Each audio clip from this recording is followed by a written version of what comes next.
Good morning, good afternoon, good evening, जब भी आप इस वीडियो को देख रहे हैं। मेरा नाम है सचिन यादव और जैसा कि आप लोगों को पता है मैं आपका न्यू मैथ्स टीचर हूं। और मैंने आपको लास्ट क्लास में जो कि हमने linear equation in 2 variables start कराई थी, चैप्टर 4 है ये आपके क्लास 9th की एनसीईआरटी बुक की। ठीक है, तो इस चैप्टर में मैंने आपको पिछली क्लास में बेसिक कॉन्सेप्ट यानी की पॉइंट्स इस चैप्टर के और बाकी सारे जो भी कॉन्सेप्चुअल टॉपिक्स थे, जो भी कॉन्सेप्ट थे और जो भी एक्सरसाइज 4.1 से रिलेटेड कुछ थोड़े बहुत एक आध क्वेश्चंस आई थिंक मैंने कराए थे शायद, या नहीं भी कराएंगे तो बेसिक कॉन्सेप्ट तो मुझे जहाँ तक याद है मैंने कराई दिए थे सारे। चैप्टर स्टार्ट करने लायक मैंने आपको कर दिया था। अगर आप लोगों ने ये चैप्टर कर भी रखा है तो फर्दर इसको दोबारा देख लीजिए, डिटेल्ड में बताऊँगा मैं। और साथ में आपके बेसिक कॉन्सेप्ट के लिए आप पिछली वीडियो भी देख लीजिएगा, मैं व्हाट्सएप ग्रुप में डाल दूंगा। जैसे जिस दिन ये वीडियो आपको मिलेगी साथ में आपको पिछली वीडियो का भी लिंक मिल जाएगा। तो प्लीज़ आप वीडियो को शेयर भी कर दिया कीजिए और लाइक भी कर दिया कीजिए अगर आपको वीडियो पसंद आती है तो। और चलिए अब शुरू करते हैं डायरेक्ट क्वेश्चंस पे एक्सरसाइज 4.1 के विदाउट देरी किए हुए। तो एक्सरसाइज 4.1 हम आज करने वाले हैं, ध्यान से देखेंगे। आई होप आज आपको हमारी लाइव क्लास जो कल हुई थी वो भी पसंद आई होगी। ठीक है, तो थोड़ा सा अपने फ्रेंड्स को बोलिए कि प्लीज़ ज्वाइन करें, ठीक है, ताकि हम आपस में इंटरेक्ट कर सकें, एक दूसरे के प्रॉब्लम को समझ सकें। देखिए, टीचर और स्टूडेंट का रिलेशन जस्ट लाइक डॉक्टर और मरीज वाला होता है, ठीक है, पेशेंट वाला। मैं आपका डॉक्टर हूँ, अगर आप मेरे को अपनी प्रॉब्लम नहीं बताएंगे, यानी मरीज एक अपना पेशेंट प्रॉब्लम ही नहीं बताएगा मुझे प्रॉब्लम कहाँ आ रही है, तो डॉक्टर उसका इलाज कैसे करेगा। तो ठीक उसी तरीके से अगर मैं आपकी प्रॉब्लम सॉल्व करने के लिए यहाँ पर हूँ और आप मुझे यही नहीं बताएंगे लाइव क्लासेस में आके कि आपको प्रॉब्लम कहाँ आ रही है, कहाँ किस जगह पे आपके डाउट्स क्रिएट हो रहे हैं, कहाँ पे किस जगह प्रॉब्लम आ रही है, तो मैं किस तरीके से उसको सॉल्व करूँगा और आपको मार्क्स दिलाऊंगा। ठीक है, तो प्लीज़ लाइव क्लासेस को जरूर ज्वाइन किया कीजिए। वीडियो अगर अच्छी लगे तो लाइक जरूर कर दिया कीजिए। चलिए शुरू करते हैं। एक्सरसाइज 4.1 है लीनियर इक्वेशन इन 2 वेरिएबल्स, ये चैप्टर का नाम है। देखिए, नाम के हिसाब से मैं एक बार हल्का रिवीजन करा देता हूँ। पहले ही मैंने आपको बताया था पिछली क्लास में कि लीनियर इक्वेशन इन 2 वेरिएबल्स का मतलब है ऐसी इक्वेशन जिनके हाईएस्ट पावर लीनियर मतलब 1 हो, और इक्वेशंस यानी 2 साइड्स होंगी इनकी और 2 वेरिएबल्स में होंगी, यानी बेसिकली एक्स और वाई दोनों इनके साथ मिलेगा आपको। ठीक है, तो ऐसी इक्वेशन को सॉल्व हमें यहाँ पे करने को कहा जाएगा या इक्वेशन बनाने को बोला जाएगा। फिलहाल फर्स्ट एक्सरसाइज में हम देखते हैं क्या बोल रखा है। और मैंने ये भी आपको बताया था कि ऐसी इक्वेशन को सॉल्व करने के बेसिकली 2 तरीके होते हैं, एक एल्जेब्रिकली और एक ग्राफिकली। एल्जेब्रिकली जो हम करते हैं उसको हम बेसिकली सॉल्व करने का तरीका बोलते हैं, और ग्राफिकली जो होता है वो ग्राफ पे जब हम इसको बनाते हैं तब होता है। दोनों ही हम सीखने वाले हैं, बस आप चैप्टर में जुड़े रहिए और इस वीडियो को अंत तक देखते रहिए। तो चलिए शुरू कर लेते हैं। सबसे पहले मैं आपको ये बताना चाहूँगा कि पहला क्वेश्चन जो दे रखा है हमें, अगर आप अपनी अपनी बुक एनसीईआरटी की लेके रखें और इसमें 4.1 एक्सरसाइज का पहला क्वेश्चन देखें, तो मैं क्वेश्चन लिखूंगा नहीं क्योंकि आप सभी के पास उम्मीद करता हूँ एनसीईआरटी तो होगी, तो मैं जस्ट चैप्टर का क्वेश्चन आपको पढ़ के बता रहा हूँ कि बोला the cost of 2 notebook, the cost of notebook is twice the cost of a pen. बोल रहा है एक नोटबुक जो है उसकी कॉस्ट कितनी है, एक पेन की कॉस्ट की डबल है, यानी जितनी भी पेन की कॉस्ट है उसका डबल कॉस्ट नोटबुक का है, क्योंकि नोटबुक जो होते हैं वो महंगी होती है पेन से। और उसके लिए बोला राइट करो, लिखो एक linear equation in 2 variables to represent this situation, this statement, यानी इस सिचुएशन को, इस स्टेटमेंट को दिखाने के लिए आप एक लीनियर इक्वेशन लिख सकते हो 2 वेरिएबल में। तो देखो हमें ऐसे क्वेश्चन में करने का तरीका क्या होता है देखेंगे। पूरा रामायण लिखनी पड़ती है हमें, तो यहाँ पर लिखेंगे let the cost of notebook be x and similarly इसी तरीके से सेम लाइन रिपीट कर देंगे, कॉस्ट ऑफ नोट पेन यहाँ पे लिख देंगे b y। Now according to question के अनुसार अगर हम बात करें, ठीक है, क्वेश्चन के हिसाब से अगर हम बात करें तो क्वेश्चन हमें बोल रहा है कि जो x है यानी जो नोटबुक है वो डबल है y का, यानी पेन का। तो अगर y का डबल ये है तो जाहिर सी बात है इसको इसके बराबर करने के लिए यहाँ 2 से गुणा करना पड़ेगा। बात समझ में आ रही है? मैं एक बार दोबारा बता रहा हूँ, देखो कॉन्सेप्चुअल बात है। ऐसे जितने भी वर्ड प्रॉब्लम वाले क्वेश्चन होते हैं ना, तो क्वेश्चन के अंदर ही उसका सॉल्यूशन दिया हुआ होता है, बस आपको क्वेश्चन को पढ़ के उसकी लैंग्वेज समझनी है। जिस दिन आपको ये लैंग्वेज समझ में आने लग गई उस दिन आप समझ जाइएगा कि आपको क्वेश्चन ऑटोमेटिकली समझ में आ रहा है। ठीक है, करना क्या, आप फिर से सुनिए। x जो है वो नोटबुक की कॉस्ट है और नोटबुक की कॉस्ट डबल है पेन की कॉस्ट की, जो कि y है। तो अगर इसका डबल ये है तो ऑब्वियसली इसको डबल बनाने के लिए इसको 2 से गुणा करना पड़ेगा ना। अगर ये हाफ है तो इसको डबल करने के लिए 2 से गुणा करना पड़ेगा ना। मान लीजिए यहाँ पे 10 है और यहाँ पे 5 है, तो ऑब्वियस सी बात है ना कि इसको 10 बनाने के लिए, यानी इसको इसके बराबर लाने के लिए 2 से गुणा करना पड़ेगा, 2 से मल्टीप्लाई करना पड़ेगा। सेम चीज़ मैंने किया, ये डबल है और ये हाफ है तो यहाँ 2 से मल्टीप्लाई किया। और ऐसा इसलिए बोला है क्योंकि आप क्वेश्चन अगर पढ़ो ध्यान से तो बोला कि नोटबुक की कॉस्ट की हाफ है पेन की कॉस्ट, या ऐसे बोला कि पेन की कॉस्ट की डबल है नोटबुक की कॉस्ट। तो बात तो एक ही है। अगर मैं बोलूँ कि मैं आपसे 2 किलोमीटर दूर खड़ा हूँ तो इट मीन्स कि आप भी मेरे से 2 किलोमीटर दूर खड़े हैं, दोनों में कोई डिफरेंस तो है ही नहीं। तो यही है, इस तरीके से आपका बनेगा, ठीक है। और इसको हम आगे भी सॉल्व करेंगे, मैं आपको दिखा रहा हूँ क्या करना है हमें।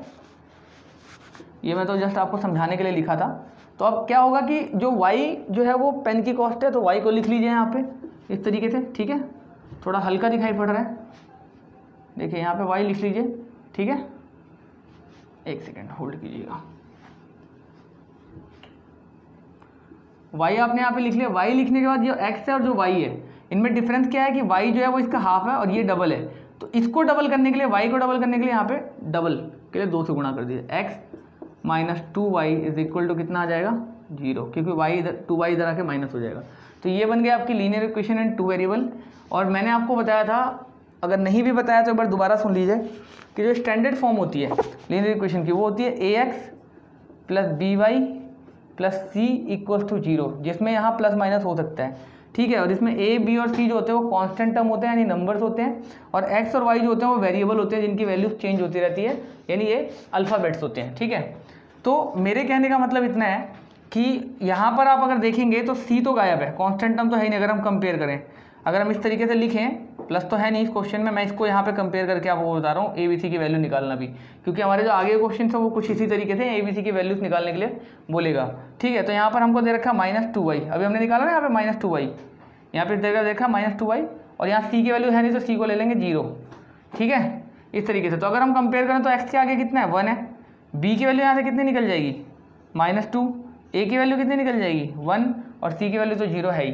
तो आगे के क्वेश्चंस में फर्दर आप देखोगे, अभी जो सेकंड क्वेश्चंस आएंगे उसमें यही बोल रखा होगा कि a की वैल्यू बताओ कितनी है, तो हम बताएंगे यहाँ पे 1 है कंपेयर करने पे, b की कितनी है हम बोलेंगे -2 है, और c की वैल्यू कितनी बोल रखा है 0, तो हम इस तरीके से बता देंगे। कंपेयर करके निकालना है, इस क्वेश्चन में ये नहीं करना है। इस क्वेश्चन में तो बस इक्वेशन बनानी थी और यहाँ तक आपने बना दी, यही इसका आंसर है, ठीक है। आंसर को हमेशा ब्रैकेट के अंदर लिख के, रेक्टेंगुलर बॉक्स के अंदर लिख के हाईलाइट जरूर करें, ये अच्छी आदत है। आप अगली क्लासेस में आप बोर्ड में जाएंगे, बोर्ड में यहाँ पर इस तरीके से करना बहुत अच्छा रहता है, ठीक है। तो इससे टीचर की नज़रों में ये चीज़ पड़ती है। मान लीजिए आप ब्लू पेन से पेपर कर रहे हैं तो यहाँ पर साथ में आप ब्लैक पेन से इसको भी हाईलाइट करें, उससे फ़र्क ये पड़ेगा कि जो टीचर होगा वो इस टीचर की नज़र इस पर डायरेक्ट पड़ेगी और उससे बहुत अच्छा इंप्रेशन पड़ता है कि हाँ बच्चे का आंसर सही है।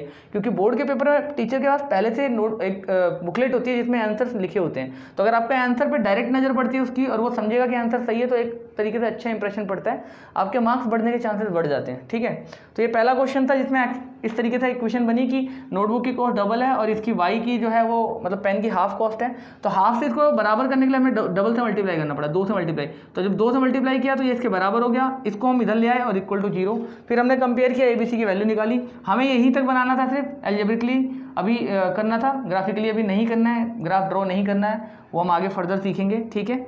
लेकिन फिलहाल मैं ये बता रहा हूँ कि ये करने के बाद मैंने ABC करके आपको कंपेयर करना भी बताया, क्योंकि अगला क्वेश्चन हमारा इसी से रिलेटेड है, देखेंगे ध्यान से। मैं रब कर रहा हूँ, आप लोग इसको नोट कर लीजिएगा वीडियो को पॉज करके। डिजिटल माध्यम से पढ़ने का ये बहुत बड़ा फ़ायदा है कि आप कभी भी वीडियो को पॉज करके क्वेश्चंस को नोट कर सकते हो, एनी टाइम स्टडी कर सकते हो जब आपका मन करे, और किसी भी फिक्स शेड्यूल पे नहीं आना है। जब भी ये वीडियो एक बार डल जाएगी यूट्यूब पे या किसी भी प्लेटफॉर्म पे, तो आप वहाँ से 10 बार लूप करके भी देख सकते हैं, जबकि टीचर के लिए ये पॉसिबल नहीं कि वो 10 बार आपको लेक्चर दे, ठीक है। लेकिन क्योंकि उसमें हमें भी थकावट होगी और कहीं ना कहीं आप भी बोर होगे, लेकिन जब आपका मूड बनता है पढ़ने का तो हो सकता है टीचर उस टाइम अवेलेबल ना हो, तो ये बहुत सारी प्रॉब्लम्स आती है ऑफलाइन मोड में जो ऑनलाइन मोड में नहीं आती है। तो चलिए मैं आगे थोड़ा सा आपको और बता देता हूँ। अब मैं आपको 4.1 के पहला क्वेश्चन तो करा ही चुका हूँ, दूसरा क्वेश्चन देखो क्या बोल रहा है। दूसरा क्वेश्चन जो मैंने अभी आपको बताया था ना, ABC की वैल्यू निकालना, सेम वही क्वेश्चन है, वो भी ध्यान से देखेंगे। 1-2 क्वेश्चन मैं आपको बता रहा हूँ, बाकी आपको खुद करने हैं। तो यहाँ पर दे रखा है x, ये इसका सेकंड क्वेश्चन है, सेकंड का सेकंड पार्ट है, ध्यान रखेंगे।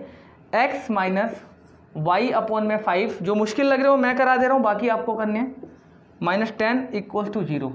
तो मैंने आपको बताया था इसके लिए पहले आपको स्टैंडर्ड फॉर्म या जनरल फॉर्म इसकी समझनी पड़ती है।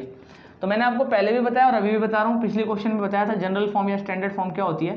तो देखिए जनरल या स्टैंडर्ड फॉर्म आप कुछ भी कह लीजिए, स्टैंडर्ड बात एक ही है, ठीक है। जनरल फॉर्म या स्टैंडर्ड फॉर्म बात एक ही है। क्या बात है कि कुछ इस तरीके से होती है, ax plus by plus c equals to 0, ठीक है, ऐसा होता है। ये z ना समझिए आप, इसको आप इक्वल्स टू ही समझिए। तो यहाँ पर मैंने आपको बताया a, b और c कांस्टेंट वैल्यूज होती हैं। तो अगर हम इस हिसाब से यहाँ पे कंपेयर करें, हम यहाँ पर लिखें कि ax, ठीक है, माइनस या प्लस by, ठीक है, प्लस माइनस लिख सकते हैं आप, मैंने बताया था यहाँ प्लस माइनस हो सकता है, plus minus C equals to 0।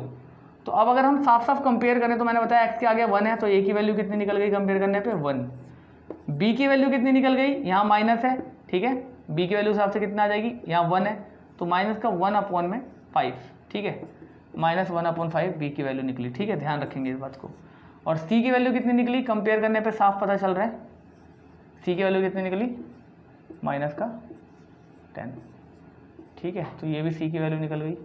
तो ए बी सी की वैल्यू आपको निकल चुकी है, पता चल चुकी है, यही हमें इन सारे क्वेश्चंस में फाइंड करना है। एक बार मैं चाहूँगा कि एक क्वेश्चन और आपको बता दूं, लेकिन बाकी के क्वेश्चन आपको खुद ट्राई करने हैं क्योंकि बहुत मुश्किल क्वेश्चंस नहीं है, ठीक है। और इसके बाद हमें ये पता करना है कि वीडियो मतलब ज़्यादा लंबी ना हो, इसलिए मैं कोशिश करूँगा 1-2 क्वेश्चन आपको और बताऊँ, ठीक है, और इसके बाद जस्ट वीडियो ख़त्म कर रहे हैं। नेक्स्ट वीडियो में हम 4.2 करने की कोशिश करेंगे, हो सका तो इस चैप्टर में भी, मतलब इस वीडियो में भी मैं कोशिश कर रहा हूँ कि 4.2 के कुछ क्वेश्चन आपके लिए बता दूँ, बट आई होप कि नेक्स्ट चैप्टर मतलब नेक्स्ट वीडियो में करें तो ज़्यादा अच्छा रहेगा। अभी काफ़ी लंबी हो जाएगी वीडियो, आपके लिए भी काम काफ़ी ज़्यादा हो जाएगा, अदर सब्जेक्ट का भी काम करना होता है आपको, तो मैं आप पे ज़्यादा बर्डन नहीं डालना चाहता, ठीक है। जस्ट मैं ये चाहता हूँ कि आप धीरे धीरे स्टडीज़ करते रहें, स्टडीज़ कंटिन्यू रखें, उसमें लापरवाही ना बरतें, बट धीरे धीरे सही बट आप करते रहें, ठीक है, कोई दिक्कत वाली बात नहीं है, कोई ज़्यादा प्रेशर नहीं दे रहा मैं, बस जितना दे रहा हूँ उतना करते रहिए, ठीक है। तो यहाँ पे 4.1 का मैं एक और क्वेश्चन आपके लिए करा रहा हूँ, सेकंड का ही यही, ये भी ध्यान रखेंगे, सेकंड में हमें ए बी सी की वैल्यू फाइंड करनी है, तो मैं आपके लिए देख सकता हूँ कि कौन सा क्वेश्चन और करा दूँ मैं। एक तो ये मुश्किल लग रहा था, एक आप देखिए 8th क्वेश्चन, ठीक है, लास्ट क्वेश्चन जो है 8th क्वेश्चन है, एक और क्वेश्चन कर लेते हैं, ठीक है, 8th क्वेश्चन है, ध्यान रखेंगे। 8th क्वेश्चन बोल रहा है 5 = 2x दे रखा है और इसको बता रहा है ए बी सी की वैल्यू पता करो। तो करना क्या है, देखो सिंपल सी बात है, ज़्यादा कुछ है ही नहीं इसमें, 2 इधर है, 2x यहाँ पर हम लिखेंगे प्लस में 0y, क्योंकि y नहीं है तो 0y लिखेंगे तो 0 से y का गुणा होकर 0 ही हो जाएगा, और 0 की कोई वैल्यू होती नहीं, तो एक तरीके से यहाँ पे इसके साथ क्या है, 0 ही तो है, तो हम इसको 0y भी लिख सकते हैं, ठीक है, इस तरीके से। और फिर 5 इधर आके माइनस बना देगा, ठीक है, तो -5, तो इस हिसाब से यहाँ पर तो 0 बचेगा, और जब 0 बचेगा तो अगर हम कंपेयर करें एक तरीके से, चाहे 0 इधर लिखो या इधर लिखो, फ़र्क क्या पड़ता है, अगर इधर से 0 हटा भी देते हो तो आप उस 0 को यहाँ लिख सकते हो, उससे कोई फ़र्क नहीं पड़ता, 0 किसी भी साइड लिखो। तो यहाँ से अगर हम कंपेयर करें स्टैंडर्ड फॉर्म के साथ ax + by + c = 0, इससे अगर हम कंपेयर करें तो आपको साफ पता चल रहा होगा यहाँ पर a की वैल्यू कितनी निकल रही है, ये देखिए साफ पता चल रहा है 2, वो भी पॉजिटिव का, b की वैल्यू कितनी निकल रही है 0, ठीक है। और मैं बार बार बोल रहा हूँ, अगर b गिवन नहीं है, जैसा कि इस केस में यहाँ गिवन नहीं है, तो हम उसकी वैल्यू 0 मान लेंगे, ठीक है, और 0 से उस पर्टिकुलर y को मल्टीप्लाई करके लिख सकते हैं इस तरीके से, लीनियर इक्वेशन इन 2 वेरिएबल को। और c की वैल्यू कितनी आ रही है बता सकते हैं, -5, तो -5 भी यहाँ पे लिख के इस तरीके से ए बी सी की वैल्यू निकल गई। आई होप आपको पूरी एक्सरसाइज समझ में आ गई होगी। मिलते हैं नेक्स्ट एक्सरसाइज में, 4.2 करेंगे उसमें हम, ठीक है। तब तक के लिए आप असाइनमेंट में सारे एग्जाम्पल्स कर डालिए, और साथ में जितने भी ये क्वेश्चन मैंने आपको कराए हैं, वीडियो को पॉज करके इनको तो समझ ही लीजिए, साथ में इनके अलावा जो क्वेश्चन रह गए उनको भी खत्म कर लीजिएगा, यही आपका असाइनमेंट है। मिलते हैं नेक्स्ट वीडियो में, तब तक के लिए till then take care, have a good day, thank you.